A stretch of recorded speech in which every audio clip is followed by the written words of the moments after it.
Buenas tardes a todos y me aprovecho para regular el sonido. Buenas tardes a todos y gracias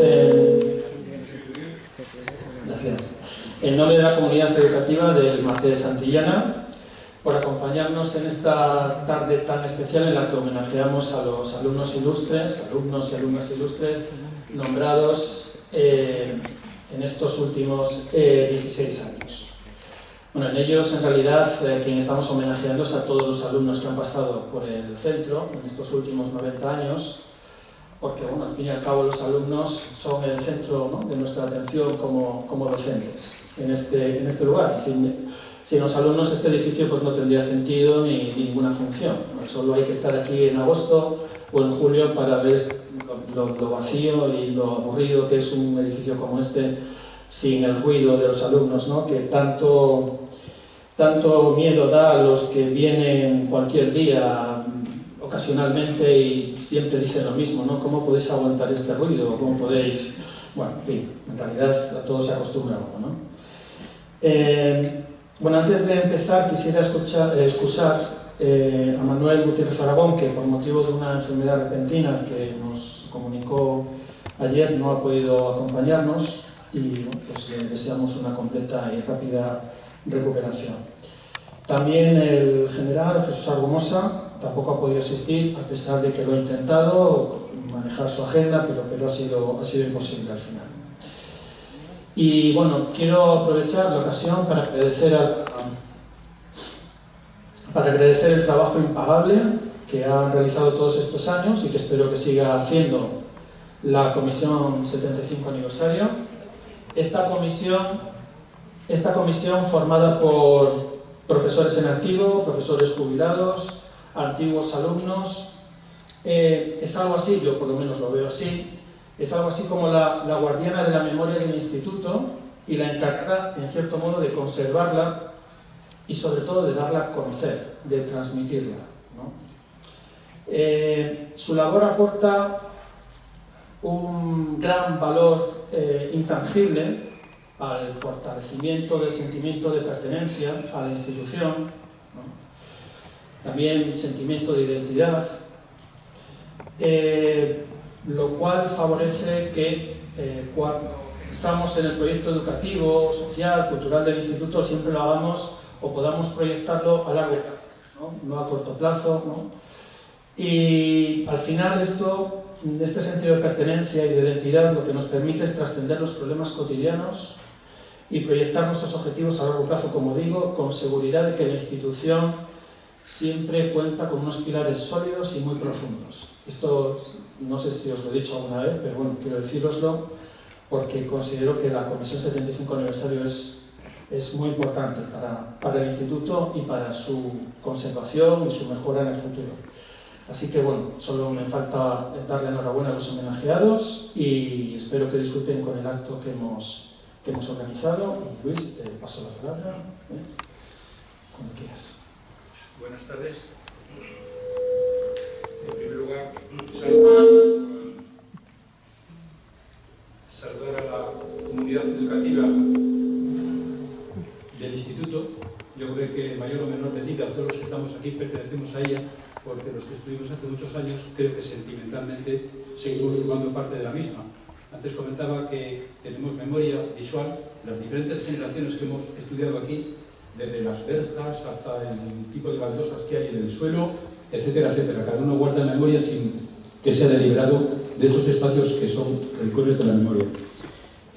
También quiero aprovechar, aunque les parezca un pequeño paréntesis, no sé si oportuno o no, yo quería agradecer públicamente a Titi Campuzano, que está grabando este acto, que lleva muchos años grabando y documentando acontecimientos, actos culturales que se están desarrollando en Torrelavega y que gracias a él van a formar parte del patrimonio de la memoria de Torrelavega, no solamente en cuanto a la música, que es quizá en lo que más destaca, sino en actos como pueden ser estos. Por lo tanto, a permitid darle las gracias.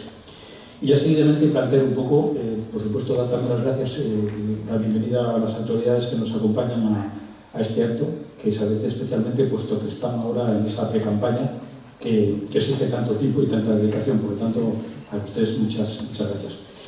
Esta parte del acto va a consistir en una serie de preguntas que les voy a hacer a los tres invitados, que hacen referencia un poco a la memoria de ellos, pero también quizá a la memoria de todos. Les voy a pedir que respondan a los tres, estaré un rato con estas preguntas y luego les invitaré a ustedes si quieren hacer alguna pregunta sobre los mismos. Los invitados creo que son muy conocidos. Empezando por la izquierda, un criterio según están ustedes sentados, José Obeso, que estudió aquí. Es curioso porque son representantes de tres generaciones diferentes. José Obeso estudió en el instituto, después se especializó en medicina en la parte de neurología y ha estado trabajando en Pamplona, en San Sebastián y los últimos años en Madrid, siendo un referente en las enfermedades de tipo nervioso. Carmen Sánchez Morán, que además hay que agradecerle que hayas aceptado sustituir a Manuel Gutiérrez Aragón por razones de enfermedad y además lo ha tenido que hacer de un día para otro, por lo tanto que se lo agradecemos especialmente. Letrada de formación, presidente del Consejo Social, Económico y Social de Cantabria, una letrada de referencia a la que continuamente no solamente amigos, sino los medios técnicos y periodísticos la consultan cada vez que hay algún caso, una letrada de prestigio y además ha estado al frente de algunos de los casos más conocidos, como se dice ahora, mediáticos de Cantabria. Y finalmente Circo Gutiérrez, que además militó en los dos institutos, estuvo aquí y estuvo también en el Instituto de Saya y ha guardado memoria públicamente en más de una ocasión de un profesor que fue de ambos centros y que hasta hace unos días ha tenido una exposición en la Casa de Cultura, como es el caso de Demetrio. Es un gran fotógrafo perteneciente a esa generación de los años 80 de la movida madrileña y un hombre que está presente en todas las exposiciones de arte en general, pero del mundo de la fotografía en particular. Y dicho esta presentación breve, pues ya voy a hacer la primera pregunta, y es que hace referencia a casi todas ellas, un poco a la memoria, ¿no?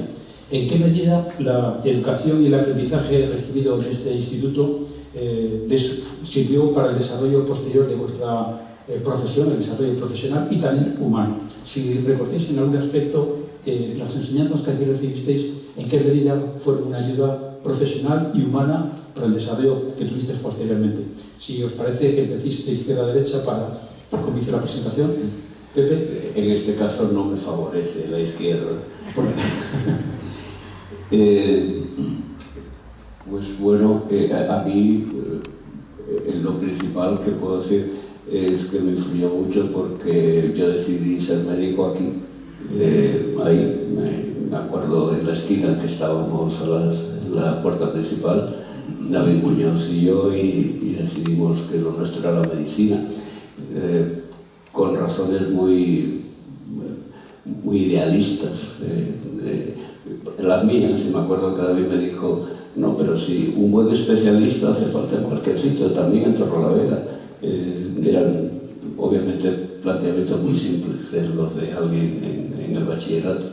Y lo que nos influyó los dos por la medicina fueron una serie de profesores y de materias que aquí dábamos, entre las cuales, aparte de la derivada y el azucarillo de don David y tal, era el tema de la fisicoquímica y la biología.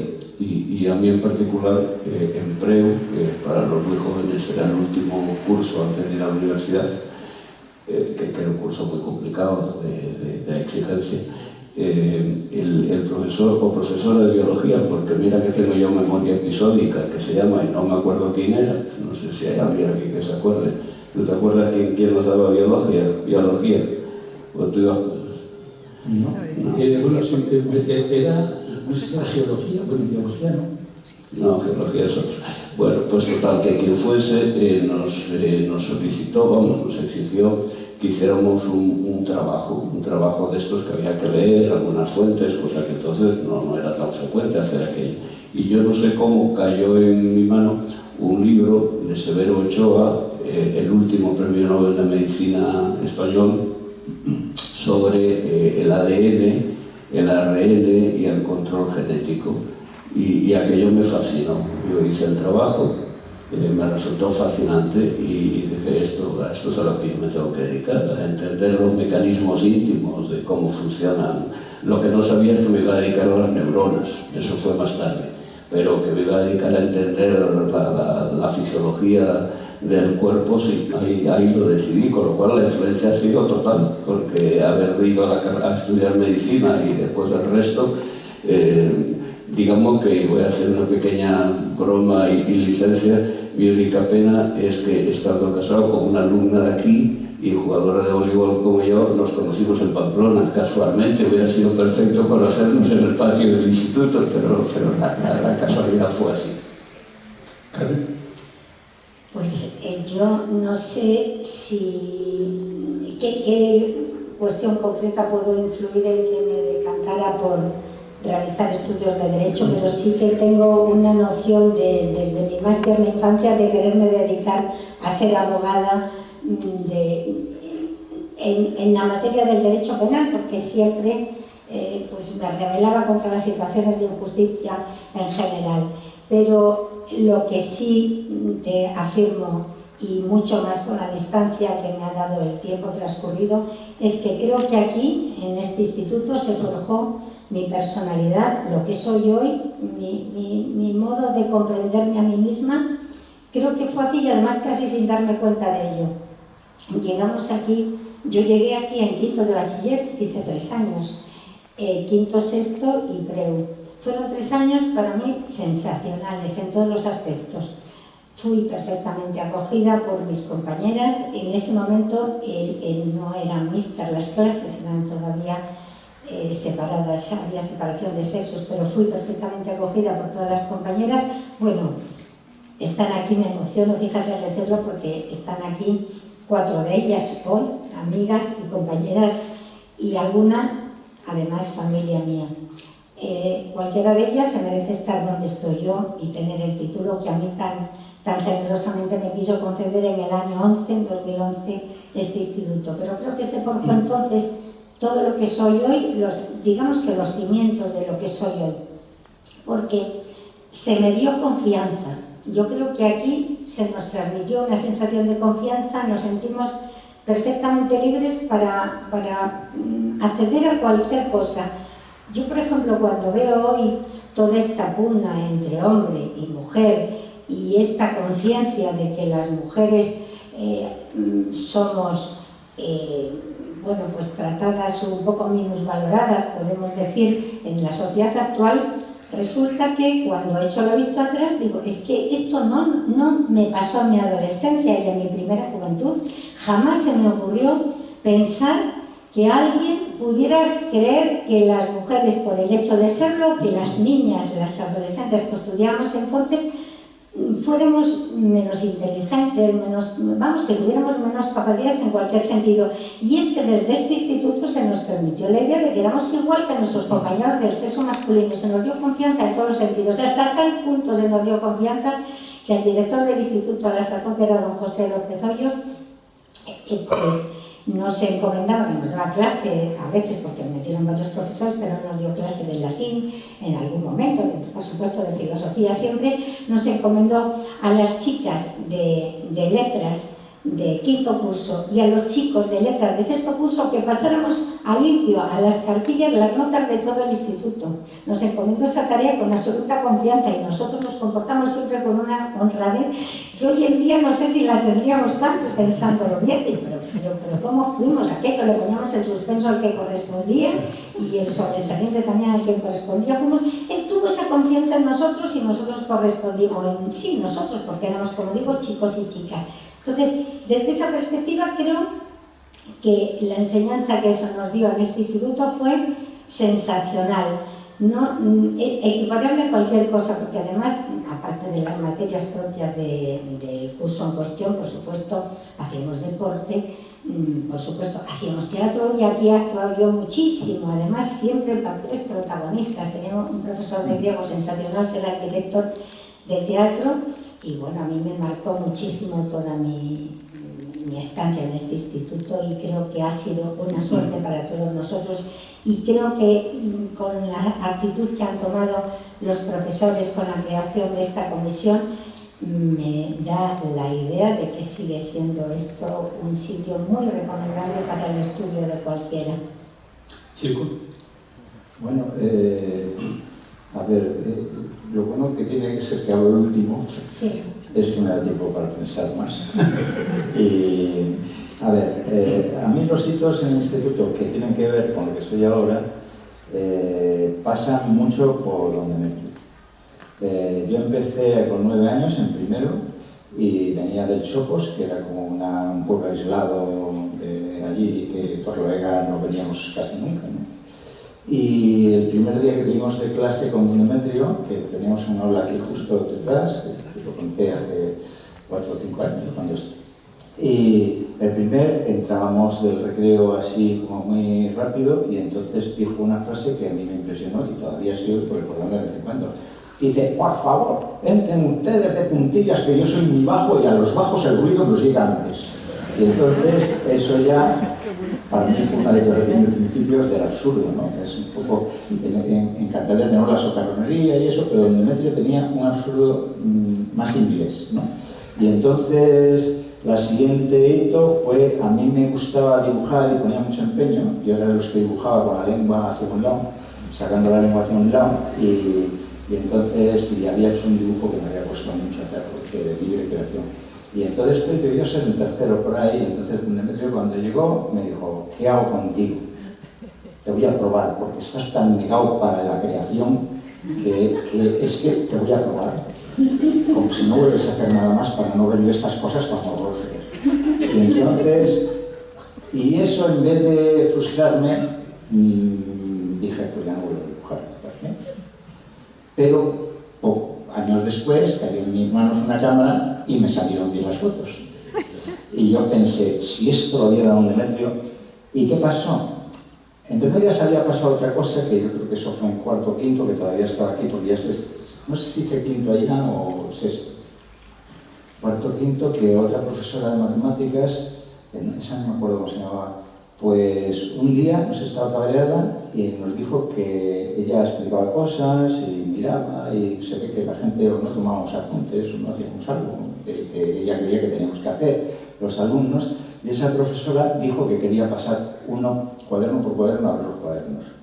Y entonces le dije, tío, lo trágame. Y yo estaba verdaderamente acojonado, porque mis cuadernos estaban llenos de dibujos de esos del teléfono, de esos de que si un rompito, que si no sé qué, que si no sé cuánto.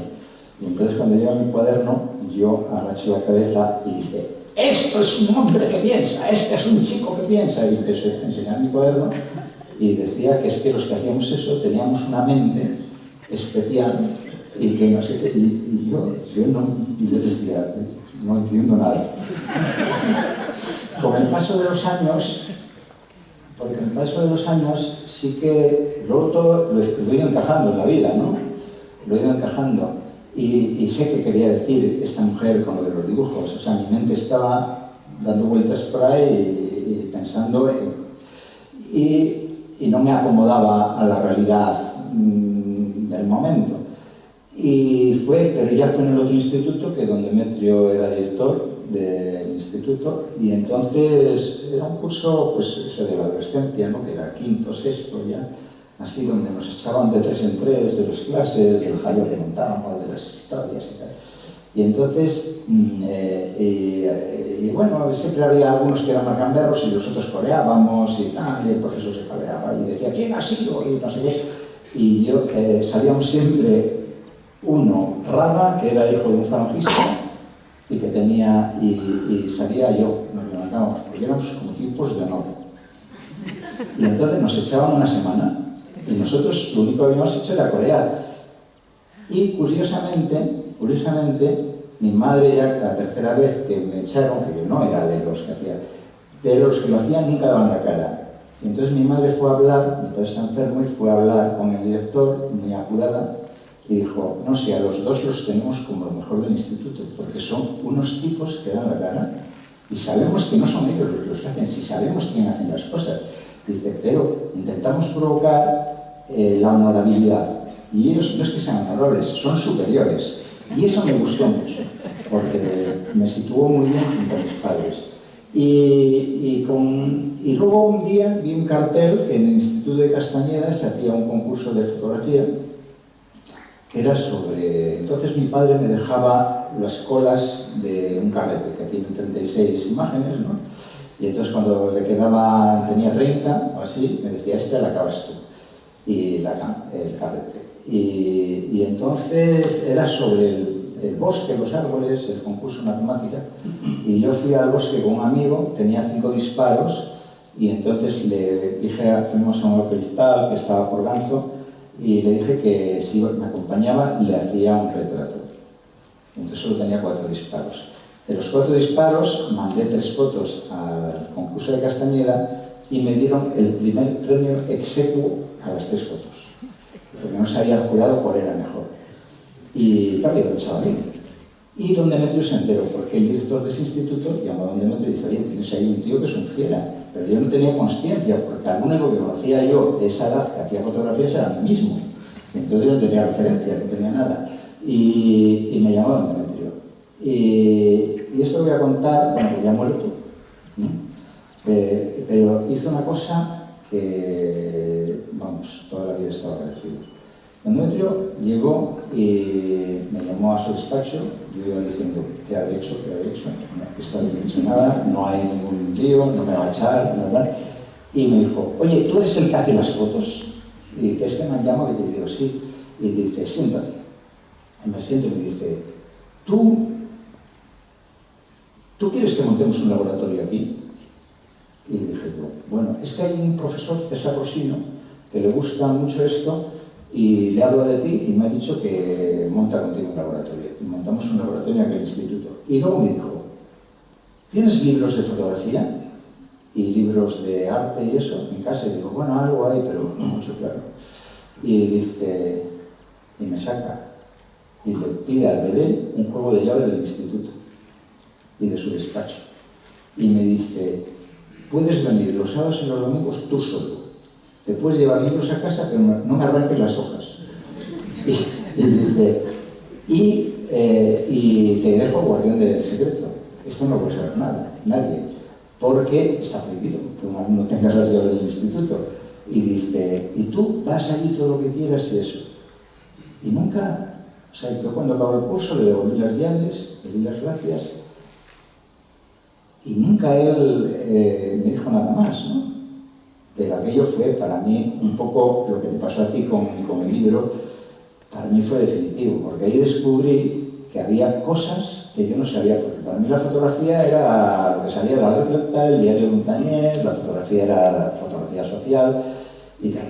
Y esto fuera del instituto, no me enrollo más, fuera del instituto, a mí me ayudó mucho en la vida, que tiene relación con la fotografía, Billy. Porque en Torlavega había 3 fotógrafos. Bueno, estaban los Hurtado, que eran 2, los hermanos Hurtado, estaba, ¿cómo se llama?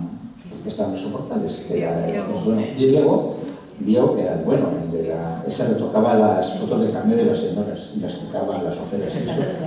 Sí, lo ponía con una lupa y dice, aquí es donde está la pasta. Y digo, me decía, pero ¿cómo está la pasta ahí? Dice, porque luego me dan las bodas de sus hijas porque las saco muy guapas. Y tenían todas unas fotos de carnet, pero niveladas antes de ir y de eso, las hacía. Y luego estaba Billy. Billy tenía en la calle Carrera, Carreras, tenía al lado del Toledo un chiringuito muy pequeño que tenías que entrar casi de espaldas para hacer las fotos de carnet de identidad, porque si te abras de frente no te podías girar, ¿no? Casi te ponía ahí y te hacía.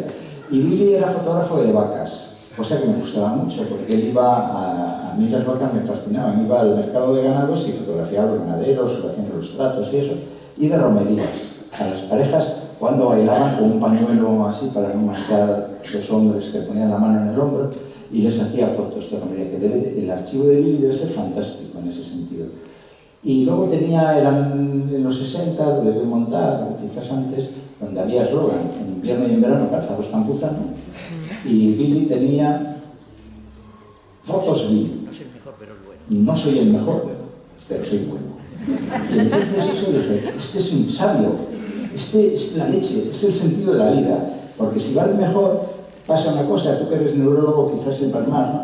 Dice, pasa una cosa, que te sube la barbilla 1 centímetro, y entonces empiezas a parecer gilipollas. Y si vas de soy bueno, pues que no eres el mejor, tienes que trabajar para aspirar a mejorar, porque claro, el que ya es el mejor, ¿para qué va a hacer nada? Ya es la leche. Y dice, bueno, y entonces eso es lo que a mí me ha dado el instituto. Y luego, otra cosa que me ha dado socialmente es el bipartidismo, que empezó en Torlavega, como estaban el instituto y los curas, o eras de un lado, o eras de otro.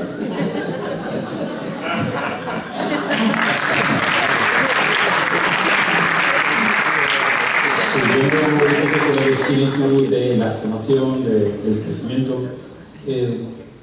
¿os atreveréis a diseñar un bachillerato que creéis que pueda ser bueno para que un alumno entre en la sociedad, se desarrolle profesionalmente? Lo digo porque siempre ha habido un debate dentro de la educación sobre planes, los que ha habido, si funcionan, si no, si hay excesiva información o preparación teórica. ¿Qué herramientas creéis que debería tener un bachillerato para que un alumno se enfrente después a un desarrollo profesional? Sea en el ámbito de la creatividad, sea en el ámbito de una formación más reglada, idiomas, ahora que está el mundo digital, por ejemplo. ¿Os atreveréis a considerar algún agujero que tuvierais vosotros en la formación y que hubiera sido útil para el desarrollo posterior, a pesar de que son épocas diferentes? Pepe. Me toca a mí otra vez, claro. Puedes invertir en el momento. He hablado mucho. No, mucho es importante, eso decía, igual le deje aquí. Pues no sé. A ver, yo supongo que en esto hay aspectos técnicos, digamos, de contenido que son los probablemente menos discutibles, porque hay cosas que hay que saber, hay que saberlas, es lo básico. Los que tenemos estas edades pensamos que se sabe poco, que mis hijos sabían poco, mi nieto que tiene 12 años pues sabe otras cosas, pero contenidos de los que sabíamos nosotros saben poco, pero eso será discutible, eso no. Sin duda en cualquier proceso de aprendizaje, aparte de lo elemental que hay que saber para desarrollar el cometido, hay que fomentar la responsabilidad, yo diría. Para los alumnos de aquí, de estas edades, de los que sea 12 años, 14 y 15 y 16, a mí me parece que vivimos en una sociedad que es poco responsable, comparado con la nuestra. Como Ciuco ha dicho muchas cosas, yo estaba pensando mientras que me he dejado. Y una de las que no dice es que en aquella época se nos fomentaba de manera enorme la responsabilidad. Había que ser responsable. Tú te estabas estudiando aquí y en el fondo era un poco un privilegio. El cuarto y reválida se quedaron unos cuantos. El sexto y reválida se quedaron muchísimos, que ya iban a carreras medianas. Los que estábamos en preus ya teníamos como, digamos, ir a la universidad. Y había un sentido colectivo de responsabilidad que a algunos compañeros nuestros les producía un poco incluso de situaciones de ansiedad y de alteración, porque era una... Y esa responsabilidad, claro, en la sociedad que tenemos se ha desvanecido bastante, y eso yo creo que es malo, porque al final el león te va a comer sí o sí, no va a sentarse a parlamentar, que hoy no, déjalo para otro día, ¿no? Es decir, y tenemos la misma organización que hace siglos, ¿no? Yo creo que la responsabilidad, y después lo obvio, pues claro, si Ciuco no hubiera tenido la suerte de tener estos ejemplos, no sería, su creatividad no se hubiese desarrollado, si Carmen no hubiese sido influida por los profesores de letras de griego y pues no se hubiese dado cuenta de sus capacidades intelectuales con las letras, etc. O sea que eso yo creo que viene dado con el ambiente general del centro. Después la otra cosa que aquí había, yo coincido con Carmen en el sentido, nosotros nunca nos planteamos aquello de chicas y chicos, pero jamás, no sé, en el recreo ahí nos juntábamos y ahí se realizaba más o menos, hombre, no lo hacían al 100%, había un solapamiento breve, creo que era, pero bueno, nos juntábamos y después, y bueno, yo tuve mi primera novia aquí, igual que Kinichi y tantos otros, y es que no nos planteábamos un tema tan intenso como esto, y las chicas de nuestro curso, vamos a hacer pruebas, iban a hacer las mismas cosas que hacían los chicos, el que puede, no lo vivíamos, al menos con esta sensación tan intensa, lo cual no quiere decir que no sea verdad, pero no lo vivíamos. Quizás en aquel entorno, Torlavega entonces era muy próspera, y eso también se notaría. Había esa, creo yo, esa tendencia de la clase media, un poquito por abajo, un poquito por arriba, pero media, que era muy amplia, de educar mejor a sus hijos, y yo creo que eso se notaba en el ambiente del instituto. Entonces, bueno, eso favorecía ese ambiente. Responsabilidades, mi palabra final. Por añadir un poco una pista sobre lo que quería incidir, es que sabéis que en los últimos años hay un debate sobre cómo la orientación de los estudiantes, los paneles de estudio tiran mucho a una formación de tipo técnica, digital, etcétera, herramientas, y una pérdida, y hay una reclamación, una reivindicación del área de humanidades, ¿no? Pérdida de filosofía, etcétera, etcétera. Y en este sentido digo que, a pesar de que tengan que formarse en la rama, o darles el ABC de la rama a la que quieran dedicarse, que se olvide un poco la formación del área de las humanidades, ¿no? En este sentido me quería referir, Carmen. Sí, yo precisamente es lo que te iba a decir, que yo creo que es que las humanidades, y fíjate, entendida además también la filosofía, como es que los clásicos eran todos filósofos y matemáticos simultáneamente, entonces es que es absurdo prescindir de las humanidades, que es lo que yo creo que está llevando un poco a la pérdida del conocerse a sí mismo al final, porque yo lo que creo es que, claro, lo ideal es hacer una educación a la carta, es decir, estudiar al niño, qué es lo que cuenta Fico que pasó, tú has dicho al final un poco, o has refrendado lo que yo decía, que es que aquí se nos daba confianza. ¿Tú qué dices? El primer día me dijo dónde me entró, contigo no tengo nada que hacer porque eres un desastre, donde me entró ese día no te conocía. Eso te lo diría pues riñendo a un niño que le parecía que estaba un poco revoltoso, igual que todas estas cosas que me cuentas tú de tanto que os echaron de clase. Nosotros no nos echaron de clase nunca, que yo sepa, no recuerdo. Nosotros fuimos un poco, por cierto, me tienes que haber llamado a mí porque me parece una injusticia que si sabían que no eras tú el culpable, aunque tú te hubieras reconocido culpable, está claro que eso no excusa al juez de investigar el asunto, ¿eh? Me parece que una injusticia así. No, yo creo que no tenían que haberte castigado en ese caso. Pero fíjate lo que dices. ¿Qué te dio donde metió? Confianza, nada menos que las llaves para que entraras aquí cuando no había nadie. ¿Y tú qué hiciste? Responder a la confianza que te dio. Y esa confianza que te da donde metro te ayudó a estudiar y a comprender todo lo que después fuiste viendo. Es lo que yo creo. Mira, mi padre siempre decía que lo que no se hubiera aprendido hasta los 10 años, que no pasaba nada, que lo podías aprender después, pero que lo que no aprendieras entre los 10 y los 18 no lo ibas a aprender jamás. Y yo con la edad creo que mi padre tenía toda la razón del mundo, porque es entre los 10 y los 18 cuando empiezas a nacer, a realmente descubrir la vida.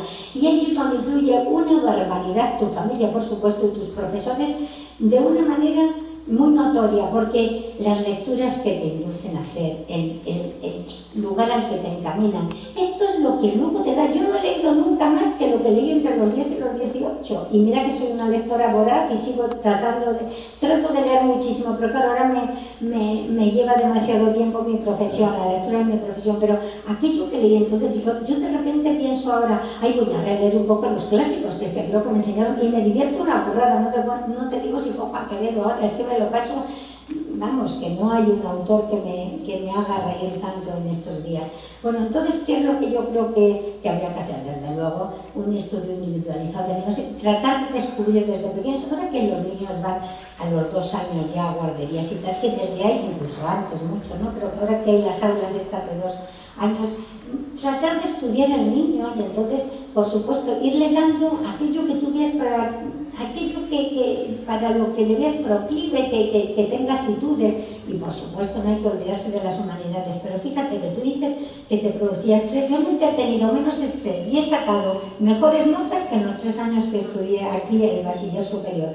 Es cuando mejores notas saqué y cuando menos estrés tuve, porque sería, pues ahí está. Yo es que creo que se me daba confianza y que ya en la carrera era otra cosa, ¿no? Ya aparte que la carrera descubres otras cosas y a lo mejor tienes que compaginar el estudio con el descubrimiento de otras cosas y con eso te entretienes más con otros temas también.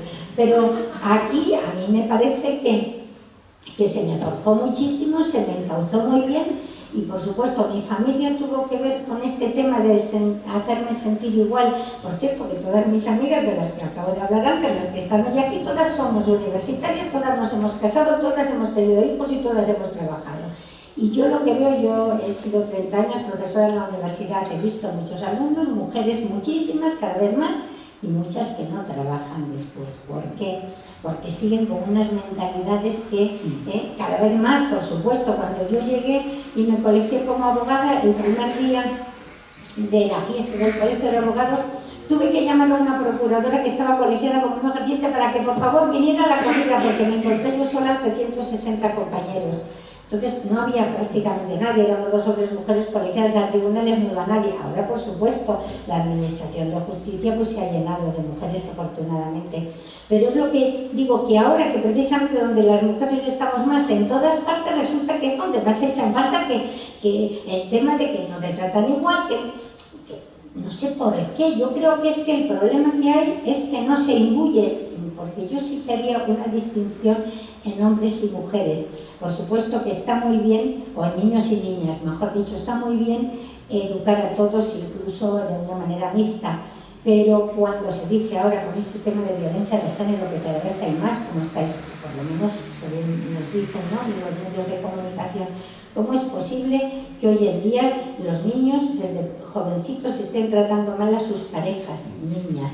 ¿Cómo es posible que las niñas, en vez de darse cuenta de eso y cortarlo a la primera de cambio, lo estén aceptando? Porque lo están aceptando, según yo veo, además, en los tribunales.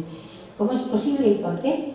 Pues yo creo que por una mala educación de base, porque se dice, no, es que hay que enseñar a los niños a respetar a las niñas, digo, y sobre todo a las niñas a saber quiénes son, a respetarse a sí mismas y a ser conscientes de que tienen el mismo valor, por lo menos, que los niños.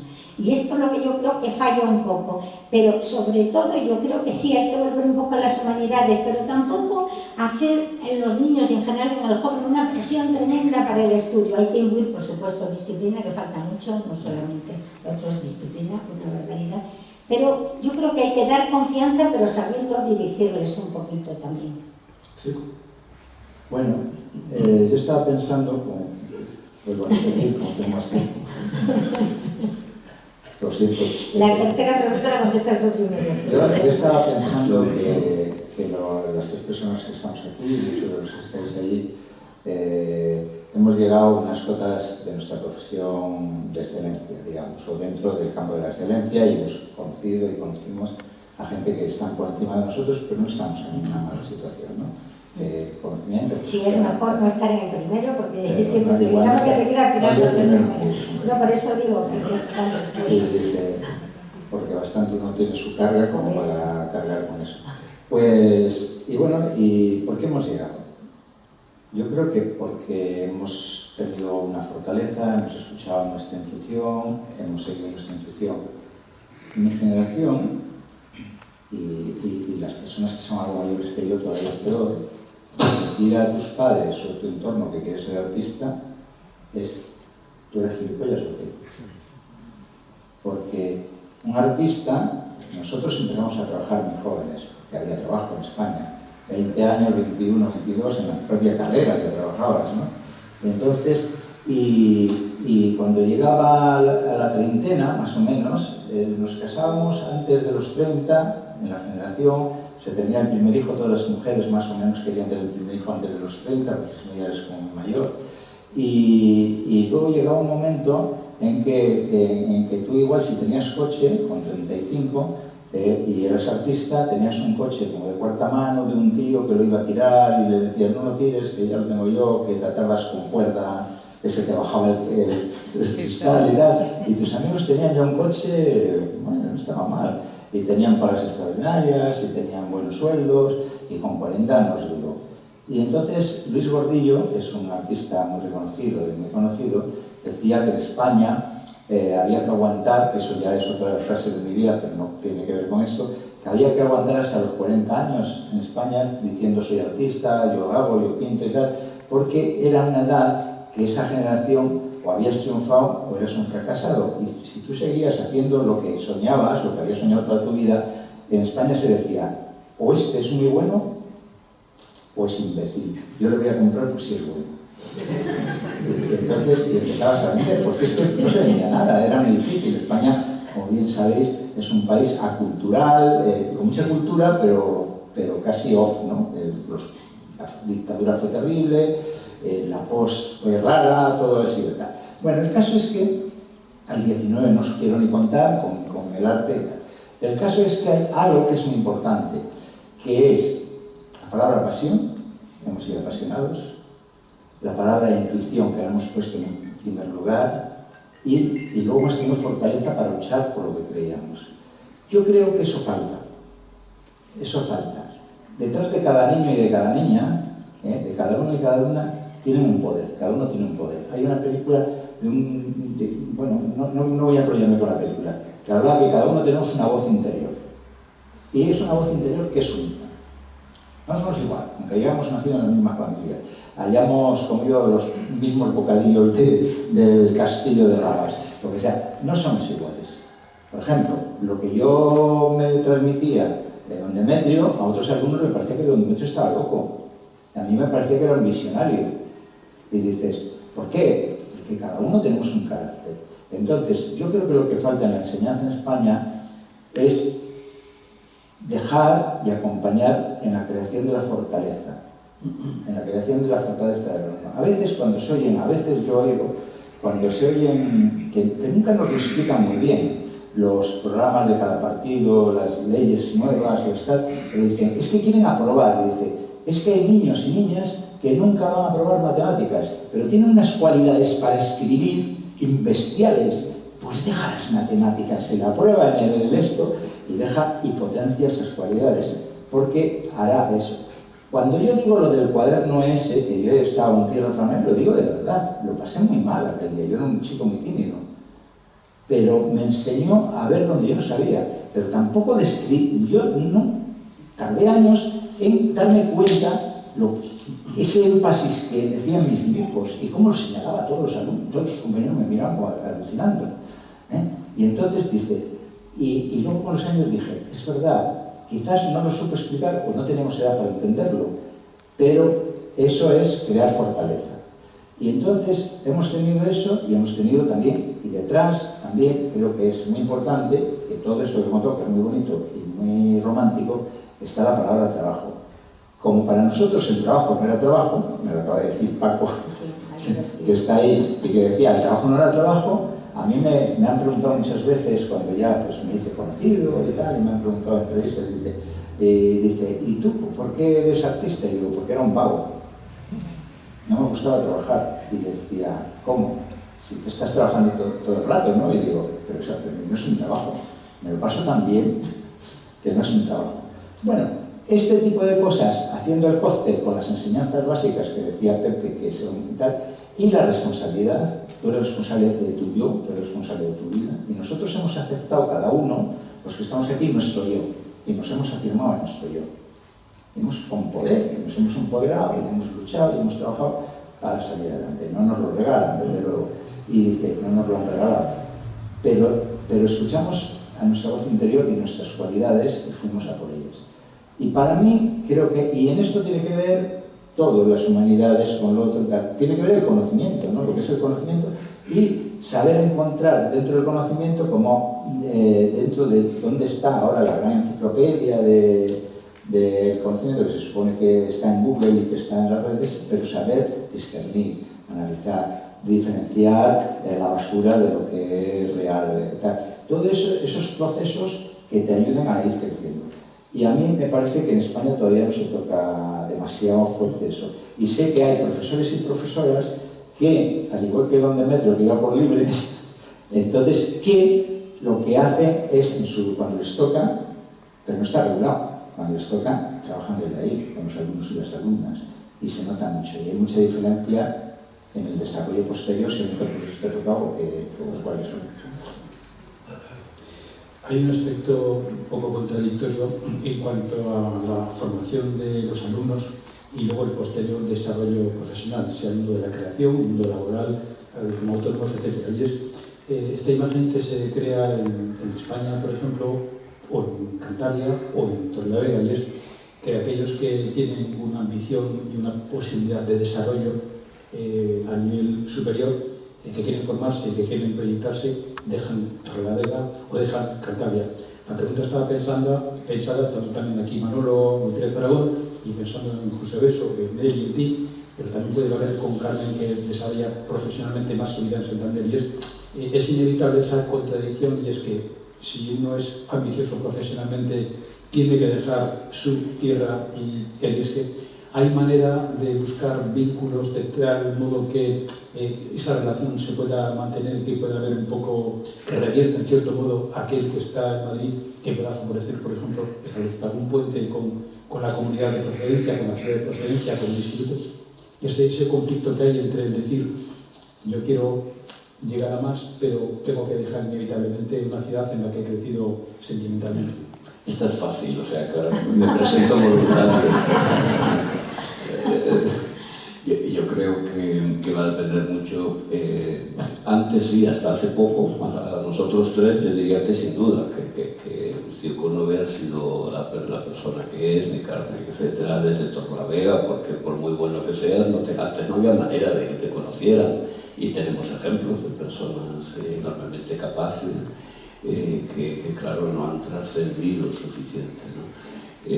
Ahora yo creo que hay áreas de la vida en las que se puede ser enormemente capaz, competitivo y valioso desde tu casa, esencialmente, y no hay más que ver pues por ahí los cómics estos que hay, en los que se ven un montón de nombres, por lo menos hispánicos, pero se sabe que hay, por ejemplo, un sabio de Rentería, un genio de Rentería, de Guipúzcoa, que es el de un cómic esto muy famoso, que no me acuerdo, etc. O sea que hay cosas que desde luego la tecnología permite hacerlas a distancia con mucha facilidad. Después hay otras, en mi campo, imposible. Cuando éramos muy jóvenes soñábamos y decíamos, todavía el otro día, el año pasado, que vine con mi equipo, que somos 48, a Suárez, nos prestó el ayuntamiento ahí el Torco, y le decía, hombre, si me cedes el Palacio del Amo, igual ya hacemos aquí, pero no puedes, porque como no, las interacciones y el sustrato que necesitas es imposible. Me imagino que si quieres ser un político enorme, pues en algún momento tienes que decir, pues dejo Torrelavega o me sacrifico y no lo hago, pero no vas a ser, difícilmente vas a ser presidente del gobierno o presidenta si te quedas solo en la alcaldía de Torrelavega. En fin, todo esto tiene matices, ¿no? Pero hay cosas que es muy difícil hacerlas desde tu pueblo, y otras que cada vez son más posibles, y depende mucho del área. En el tema de la judicatura, pues casi pasa lo mismo, porque si tienes mucha ambición, pues quieres ir al Tribunal Supremo, supongo, ¿no? El lugar constitucional, ¿no? Y eso resulta que está en Madrid o está en Luxemburgo. ¿Dónde está? Sí. El europeo. El europeo, sí, hay dos, el de Luxemburgo. Y ya está, y yo he descubierto hace poco a una colega neurocientífica, hace el instituto, y por tanto no la puedo promocionar aquí, pero que es del otro bando, de las monjas, Carmen Sandy, que aquí no se la conoce, y Carmen Sandy es una neurocientífica de primerísimo nivel, que está en Suiza, y en España se la conoce poco, pero algunos la conocen, pero en Torrelavega nadie sabe de Carmen Sandy, y creció aquí, igual que ha contado Carmen Sánchez. O sea que hay cosas que son imposibles hacerlas desde la localidad. Otra cosa es mantener los vínculos, que eso sí que es posible. ¿Quieres hablar tú ahora primero o yo? Sí, rómpeme la Pues esta es más fácil, sí. Pues venga, que es fácil, no, habla tú primero. Bueno, en el área mía ha cambiado, pero no ha cambiado. A ver, hace no muchos años, 6, 7 años, vine a mi estudio un artista de Sevilla, joven, que me admiraba mucho, ¿no? Y yo conocía su trabajo, que estaba trabajando también sobre el objeto, y me interesaba mucho. Y como le había puesto likes en redes sociales y eso, de su trabajo, pues se puso en contacto conmigo y dice, oye, me gustaría, voy a Madrid, me gustaría verte y tal. Y entonces me preguntó si tenía que ir a Madrid. Y dije, no, porque tú a Madrid lo que te va a pasar, vas a creer que esto es como París, que esa idea romántica del artista, bohemio, el absenta, es que se reunían en París los artistas, y no funciona así. Entonces lo que vas a hacer es gastarte un dinero que no tienes, un esfuerzo que no tienes, en llegar a Madrid y salir a todas las inauguraciones, a todo a que te conozcan esto y tal, y te vas a perder nada, porque esto está lleno de gente, unos te van a decir que sí, otros que no, otros tal, y estás trabajando muy bien, trabaja y difunde, un poco lo que decía Pepe. Pero luego efectivamente, bueno, muy bueno, ahora está trabajando con galerías buenas, en Arco estaba en otra galería, tiene exposiciones ya fuera de España, hace 2 días me llegó que estaba en una individual en Lisboa, es decir, se está ya potenciando, pero era muy bueno, y yo le dije, trabaja. Algún día tendrá que venir. Juan Muslé, la primera vez que vio una exposición mía que pone por el centro del embarcadero de los 12 asesinatos sin suicidio, me dijo, es muy bueno, ellos vivían en Nueva York, dice, vete a Nueva York porque allí arrasas.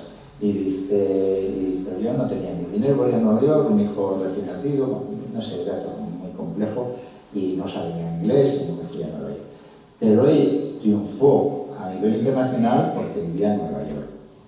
Si tú quieres exponer en una galería en Madrid, pero claro, las galerías de Madrid no son Nueva York, son galerías de Madrid.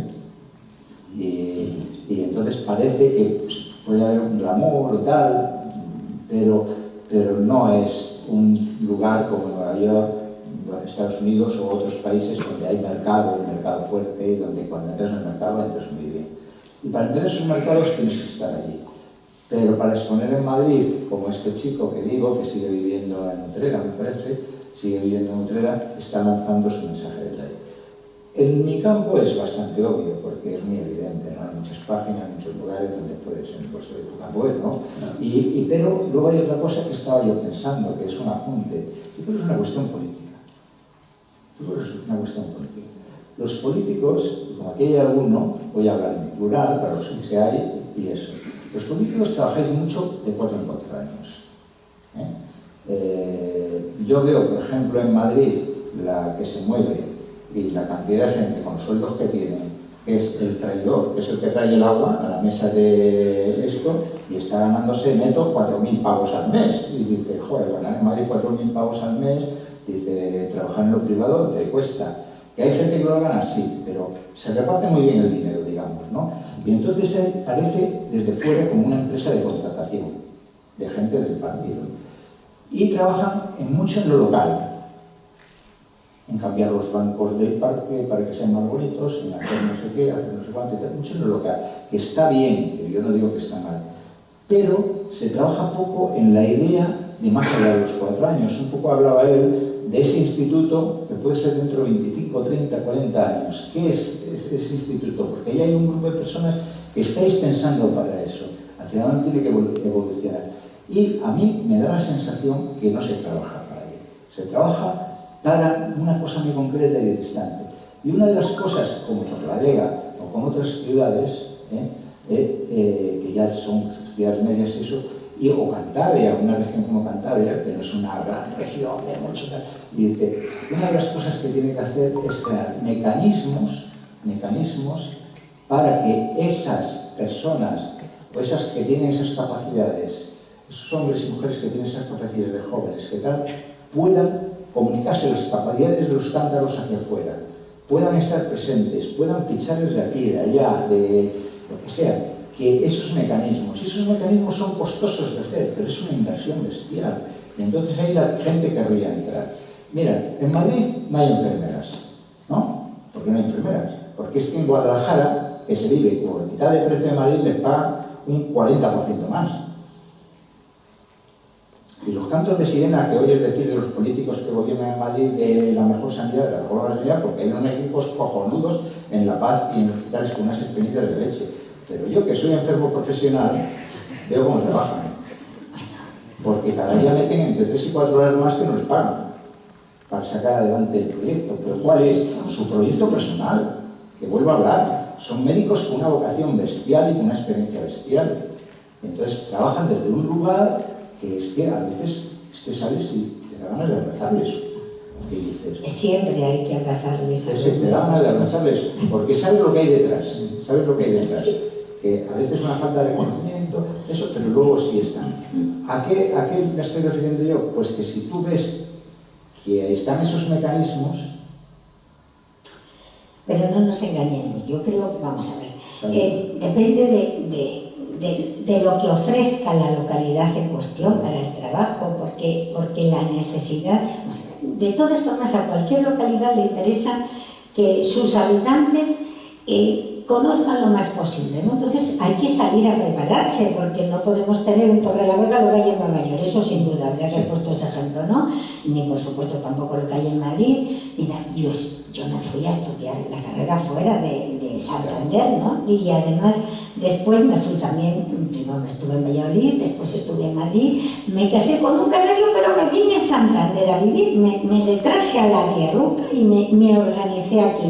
¿Por qué en Santander y no en Torrelavega? Hombre, la razón es bastante clara, porque digamos que el tribunal principal, que entonces era la audiencia provincial, estaba en Santander. Mi aspiración era el derecho penal. En Torrelavega solamente había un juzgado donde conocía solo de los llamados juicios de faltas. Entonces yo para aspirar a defender causas un poco importantes, no sé si tenía que ir a un lugar donde pudiera trabajarlas. Aquí no podía, ¿no?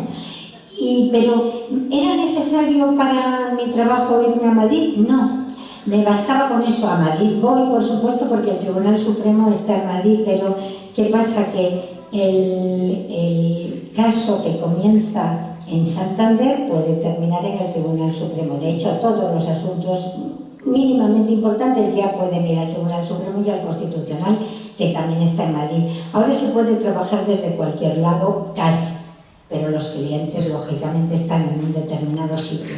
Una vez que se te conoce y ya estás en determinados organismos que están en la capital, pues ya lógicamente me pueden venir a buscar a Santander, pero si no llego a estar ahí no me vienen a buscar a Santander. Pero sobre todo lo que hay es que ir a prepararse a otros sitios, eso es algo indudable. Ahora, cuando ya tienes un determinado nombre, por supuesto que te pueden venir a buscar a Torrelavega. Tenemos unos cuantos, por ejemplo, se me ocurre, arquitectos conocidos que trabajan desde Torrelavega y hacen trabajos para, no sé si para todo el mundo, pero desde luego para todo el país. Y yo creo que una vez que triunfa uno, por supuesto que se le puede ir a buscar a cualquier sitio al pueblo. ¿De dónde dices tú que eres? ¿De dónde dices tú que eres? Yo soy del Chopos, que es una especie de... Pues ahí seguro que ahora se te iría a buscar si quisieras trabajar desde ahí. Es un barrio, el barrio de Dormiace. Bueno, pues eso, ahí se te puede ir a buscar. Sentíamos que teníamos una identidad propia.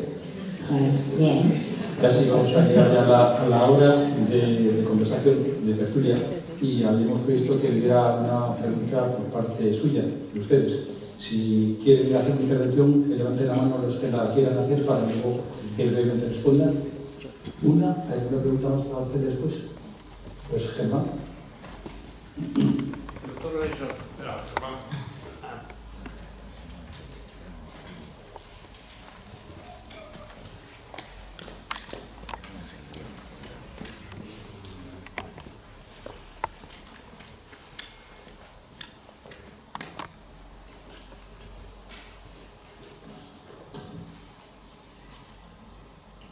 Ya, doctor Oreso, en los adolescentes con 12 y 13 años que utilizan el teléfono móvil, las nuevas comunicaciones, los videojuegos, ¿se van a alterar los circuitos cerebrales? Eso que se decía antes, que en la zona frontal están las funciones ejecutivas, en el hemisferio derecho las artísticas, en el izquierdo la analítica, la lógica, se va a modificar. Se decía, y a los 20 años se supone que la zona frontal está desarrollada y el sujeto tomará decisiones acordes. ¿Va a ser así o va a cambiar? Sí, gracias, Germán. Intentando ser autorreferente a Torrelavega y al instituto, ya nos decía don David, nuestro gran profesor de matemáticas, que como era que si se comía mucha tortilla se te atrofiaba el cerebro o algo así. Tenía uno de esos dichos. Entonces siempre ha habido esta idea de que según lo que uno haga, ¿verdad? Pues el cerebro. Sin duda el cerebro es plástico, se dice, es que los circuitos cerebrales se reorganizan según la actividad el circuito de Cristina, que está realizando la misma labor más o menos con el saque, con el revés, etc., pues si cambia y cambia a otro deporte, que ahora es imposible, pues obviamente tendría que tener una cierta adaptación. Aquí la pregunta que yo creo que subyace, porque, como buen observador de tantos años que eres y más de las primeras edades de la vida, es si esos cambios que sin duda están ocurriendo van a ser para bien o para mal. Es decir, esto le va a dar al cerebro del humano dentro de 30 o 50 años más capacidades que las que han tenido, digamos, nuestros abuelos. Y desde mi perspectiva muy limitada, sí, ¿qué va a pasar con los procesos neurodegenerativos? Si esta actividad tan nueva y tan específica, porque mira que se dedican horas a la pantalla y a la actividad digital con las manos y tal, si esta actividad ¿cómo va a cambiar eso en la perspectiva de las grandes enfermedades neurodegenerativas que tenemos, ¿no? Enfermedad de Alzheimer, Parkinson, eso es una gran pregunta. Yo no sé, claro, si supiese algunas respuestas a estos, pues igual no podía venir a Torrelavega, tan ocupado que estaba en otros sitios. Pero es muy pertinente, Pero que cambia, eso seguro, eso se sabe ya mismo, con muchos experimentos ya hechos. ¿Alguna pregunta más? Yo les pediría, como no queremos hablar de esto mucho, una pregunta que es un tópico en estos últimos 2 años, y os pido una respuesta lo más breve posible, aunque daría para casi una conferencia de cada uno de vosotros, y sería la pandemia, el confinamiento, todo eso, desde vuestra profesión, ¿qué reflexión os ha provocado a cada uno de vosotros? Ya sé que es pediros mucho una reflexión de 2 minutos sobre algo que ha sido tan importante en nuestras vidas, ¿no? Y que lo está siendo probablemente. Vale, ya asumo el papel. Hay que decir que no nos había dicho Saucine ninguna de las preguntas, o sea que aquí todo esto, Monsalía menos no. Esa minuta no, a ti tampoco, no, que va. Quizás a Fiuco sí, porque por la longitud las tenía muy elaboradas. Igual tú las traías más, en el 30 da tiempo. A ver. Es que son 3 ámbitos tan diferentes, el ámbito de la creación artística. Demasiado, porque, hombre, sí que yo tenía la suerte que salía una vez al mes al Sintrón y va despacito y así. Pero no lo noté demasiado, porque yo, por fortuna, tenemos una casa que es grande y tengo yo 2 áreas de trabajo mías y yo trabajo en casa. Entonces, una de las cosas que tenemos los artistas es que estamos muy acompañados con nosotros mismos. Somos una especie de organistas mentales, estamos todo el rato ahí con nuestras historias. Y sí que me daba no me creo ansiedad, no me generó ansiedad, me generó ansiedad porque sabía, pues todos mis amigos médicos, tengo algún amigo, mi propio médico, ¿no? Cuando me llamaba pues, para control de dominio, pues me decía, ten cuidado que tú eres de altísimo riesgo, ¿no?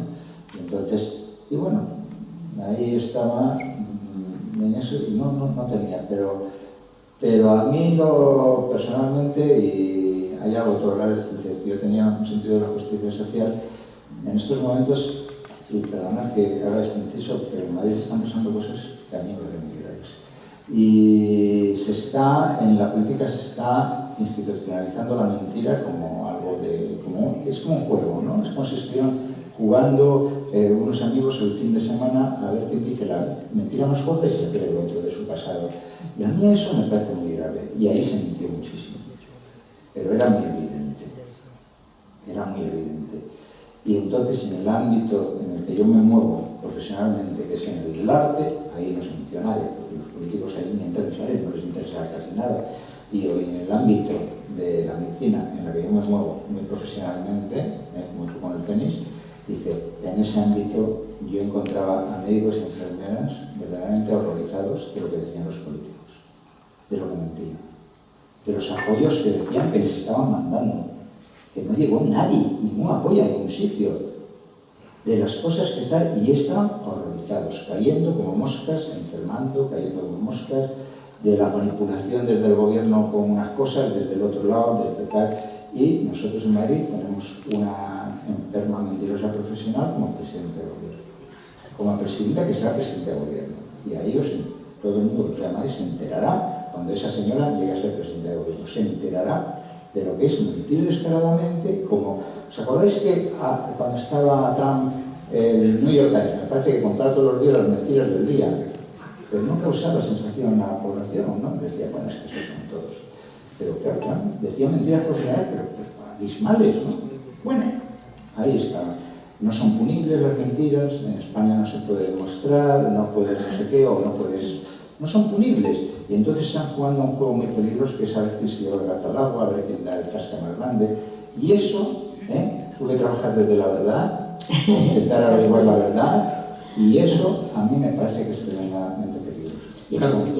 Yo lo que noté en la pandemia, lo que más me afectó fue tal vez el encierro obligado, que fue en mi caso parcial, porque como yo me dedico a una faceta profesional que no cesa, pues entonces nos estaba permitido trabajar y había determinados juicios de mi ámbito. Pero me preocupó un poco ese encierro excesivo. De hecho, desde el Colegio de Abogados tratamos de mitigar un poco y de mantener el contacto. Me refiero a ese encierro que nos impedía la comunicación entre profesionales, ¿no? Desde el Colegio de Abogados se trató de mitigar y en esos 2 meses y pico celebramos 18 conferencias por vía digital, donde había al mismo tiempo escuchando unas 200 y pico personas. Y bueno, ahora gracias a la tecnología, por ejemplo, yo estuve en 2 o 3 y éramos ponentes, pues estaba un magistrado del Tribunal Supremo en su casa en Madrid, otro fiscal en Almería y yo en Santander desde mi casa dando una charla. Esto es lo que nos ayudó y me decía precisamente el magistrado del Tribunal Supremo: Carmen, en cuanto se termine esto, tenemos que obligar a que vuelva todo a la normalidad, pero a la que teníamos, no a la nueva normalidad, como se dice, porque nos quieren encerrar. Y claro, el que el ser humano no tenga un contacto directo, a mí eso sí que me preocupa, porque yo creo que del contacto continuo sale mucho conocimiento. Yo, de hecho, a mis pasantes y a los alumnos siempre les recomiendo que vayan mucho a los pasillos de los juzgados, que van a aprender muchísimo mientras esperan el juicio de turno, porque hablarán con unos y con otros, se enteran de la última resolución del Tribunal Supremo, de la ley que está en curso modificar, etc. Eso, y que vayan a ver muchos juicios, porque eso es lo que yo hice. Por cierto, que para mí fue una escuela sensacional ir a ver muchos juicios cuando comencé, porque aprendía de todos, del que me parecía que lo hacía muy bien y del que me parecía que lo hacía muy bien. Se me fomentó ese espíritu crítico que yo creo que es lo que hay que fomentar también mucho en los alumnos, que es lo que no se enseña mucho ahora, no se enseña a pensar, y se está fomentando demasiado el pensamiento único, y eso nos lleva a la perdición desde la perspectiva social, ¿no? Entonces, ¿en qué me afectó? Pues en eso, me hizo reflexionar sobre ese tema fundamentalmente. José, ahora no tengo excusa, si no tontería. A ver, pues voy a ser breve por la hora. Lo general, una reflexión final que me importa la que más, pero lo general me pareció que la sociedad en su conjunto tuvo una reacción ejemplar ante un hecho que nos ocupaba a todos. O sea que cuando el reto es realmente importante, esta insolidaridad y esta división que nos atañe, ¿verdad? Pues que queda en segundo lugar. Lo obvio del sector sanitario, pero a puntualizar que el sector sanitario respondió de manera descomunal, porque existe. Y esta frase tan manida de que tenemos un gran sector, una sanidad fantástica y tal, primero no es verdad, hay muchísimo por mejorar, y segundo es un grave riesgo, porque con la frase manida lo que hace es deteriorarse. Y si hay otra crisis como COVID, pues igual esa infraestructura ya no existe. Igual que puede pasar con los bomberos o con el ejército o con los forestales, ¿no? Y por último, y más en mi verdadero interés concreto, demostró algo que para mí me parece muy importante, y es que si se pone mucho empeño en resolver un problema médico, y empeño es personas y dinero, pues en un tiempo récord. Una vacuna contra un virus en un año es algo que la humanidad jamás había ni siquiera asomado. De hecho, cuando empezábamos con esto decían, bueno, 3 años, 5, y claro, ¿qué ocurrió? Que se puso un gran empeño, y no solo tenía que haber una cierta infraestructura, tenía que haber poner mucho dinero y una gran facilidad, y dar facilidades, ¿no? Porque hay que dar facilidades para pasar todos los... ¿Por qué no se hace lo mismo con la enfermedad de Alzheimer, por ejemplo? O con el cáncer de colon, por decir algo. Pues esa es una pregunta que a mí me parece relevante. Tengo que apresurarme y acabo a una puntualización técnica. Un virus, o incluso una bacteria, tiene una gran facilidad, y es que es un ser único, definido. El virus del COVID se definió perfectamente, tiene una estructura simple, y por tanto se sabe contra lo que se lucha, y hay una tecnología, pues, desde la polio y bueno, desde antes, con la famosa expedición con la América, ¿no? Para la viruela, pues hay vacunas. Las vacunas es un hecho muy conocido, muy trillado. No es lo mismo con cáncer o con neurodegeneración, pero sí que creo que si se pusiera mucho más empeño y se dieran más facilidades, pues avanzaríamos mucho más rápido, y es lo que creo que deberíamos haber aprendido de esto, y no ha ocurrido todavía. Pues a los tres muchas gracias. Como habrán ustedes vosotros comprobado, cualquiera de ellos podrían habernos dado una conferencia solamente desde su experiencia personal, de su trayectoria profesional y de las reflexiones que les ha procurado. Pues a los tres, muchas gracias.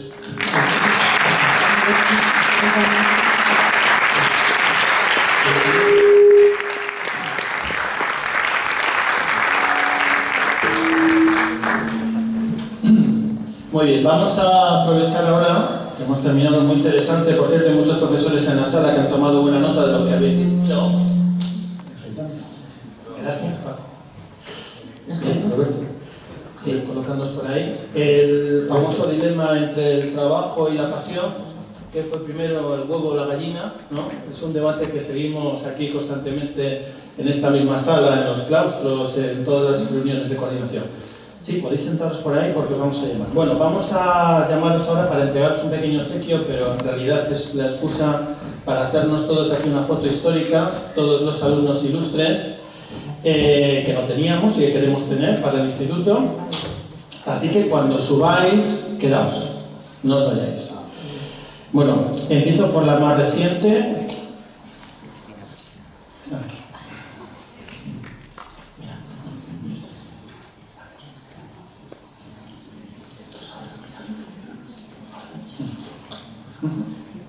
Bien, empezamos con Cristina Buxa, que es la más reciente. Cristina. Vamos a entregar el obsequio miembros de la comisión.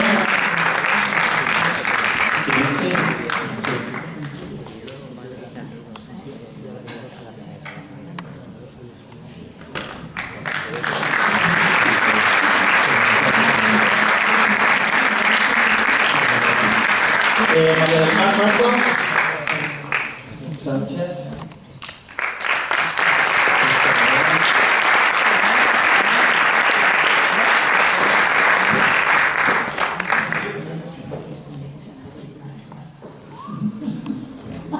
Luis Alberto Salsines, por favor, suba.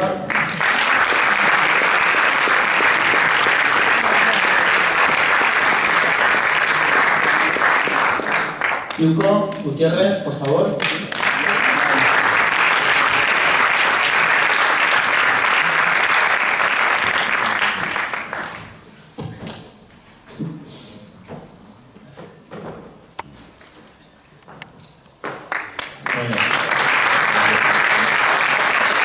Miguel Ángel Sánchez, por favor.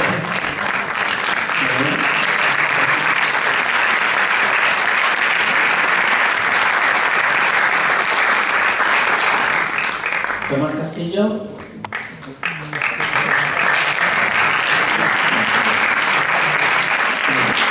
Clemente González.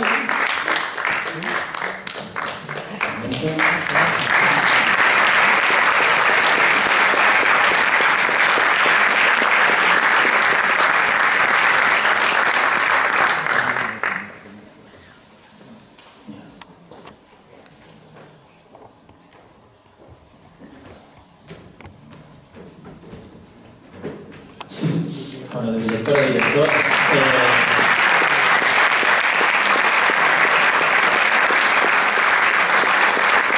Carmen Sánchez, por favor.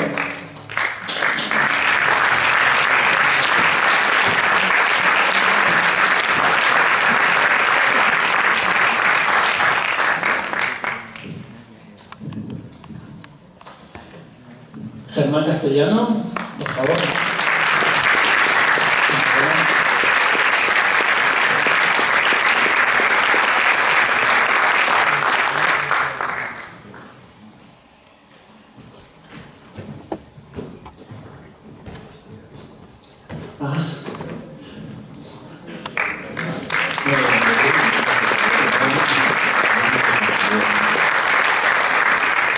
Francisco Carmina, por favor.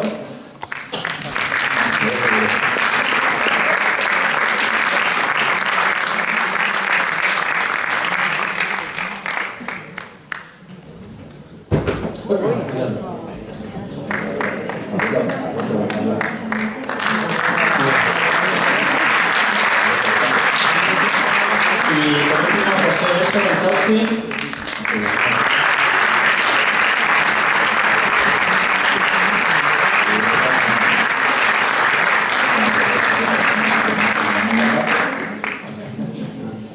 Muy bien, y ahora vamos a llamar a los...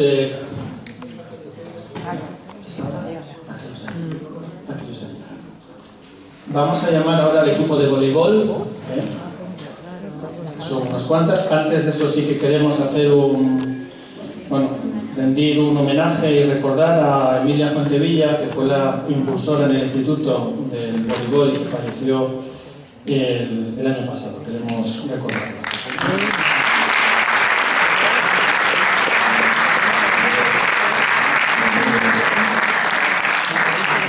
Bueno, pues que suban aquí al escenario Mabel Fernández,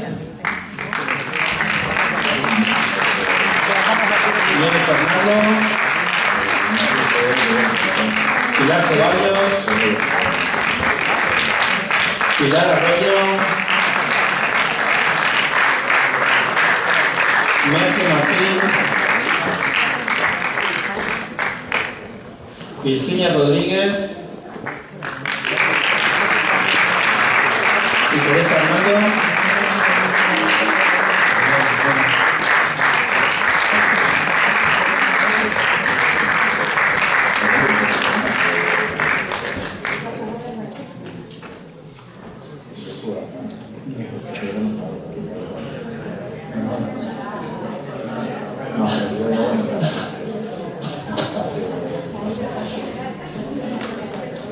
Bien, y ahora del equipo de cesta y puntos, que tanta repercusión tuvo en el instituto,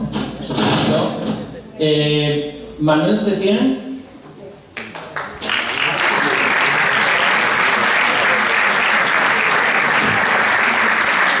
y José Vaquero.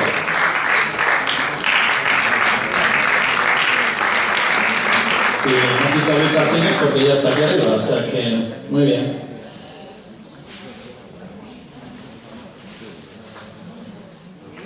Muy bien.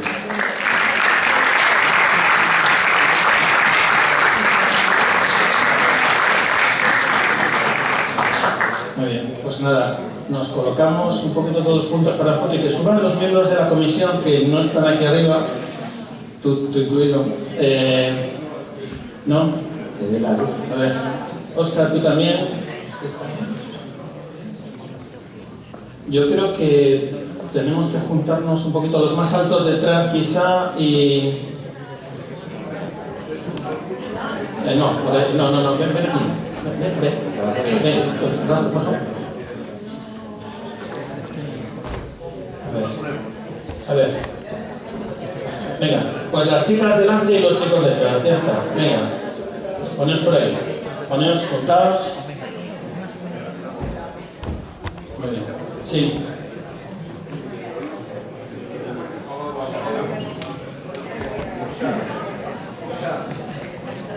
¿Este de aquí?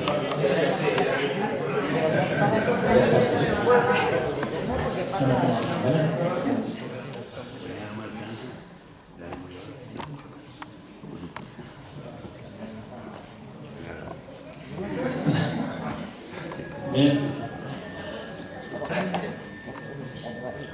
Bueno, vamos ahora al hall del instituto porque vamos a descubrir una placa y yo creo que les gustará a todos. Vamos al hall. ¿Quieres estar aquí? Vale. Bueno, yo simplemente, como miembro de la comisión, agradeceros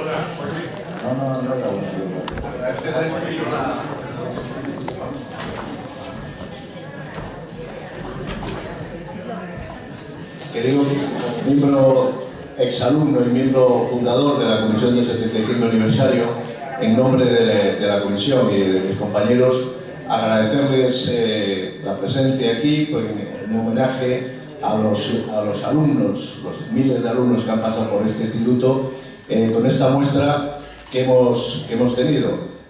Todos, como dijeron al principio, todos los alumnos que han pasado por aquí son ilustres, han hecho carreras importantes, son famosos, han triunfado en sus trabajos y por lo tanto esto simplemente es la muestra y homenaje a todos los alumnos del instituto.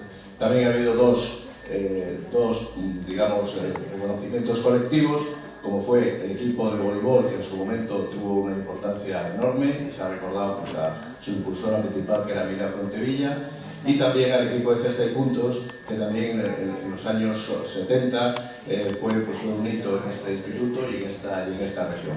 Son los dos reconocimientos que ha habido colectivos. Como decía el actual director Roberto, vamos a ir ahora a descubrir una placa donde aparecen todos. Yo no sé si hay vino español, me parece que también. Y también recordar que estamos en el 90 aniversario, que colaboramos el equipo director del instituto y la comisión del 75 aniversario. Hemos hecho la exposición, dos exposiciones de Demetrio Cascón, y también pues, a lo largo de este curso y de este año pues, tendremos diferentes actividades y acontecimientos. Así que estén atentos porque yo creo que lo pasaremos bien. Así que muchísimas gracias por su presencia.